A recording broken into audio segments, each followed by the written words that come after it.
Okay, in part 9 in this module on leading change, we're going to continue to talk about Cotter's 8 principles of leading change. We've talked about creating a sense of urgency, building a guiding coalition. We just talked about forming a strategic vision and approach and strategies to achieving the change you're talking about. And now we're going to talk about this principle from Cotter called enlisting and engaging people. So what does that mean? Really, when Cotter's talking about enlisting and engaging with people, he's talking about communicating clearly to people what to expect, what they need to know, and what they should expect. Enlisting and engaging people via communication to make sure things are clear with people about the change and how it affects them. People want to know and need to know what's going on. When is this happening? Why is this happening? How is it happening? Who's doing what? People want and need to know those things. And when they don't, they get anxious. Right?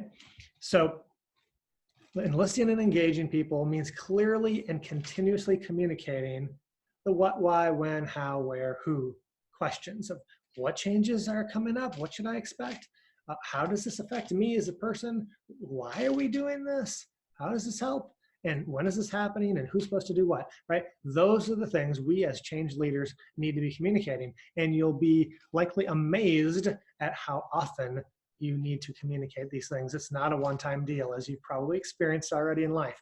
You don't just communicate these changes once or twice or 3 times. A good leader of change continuously, repeatedly communicates these same messages over and over and over and over again.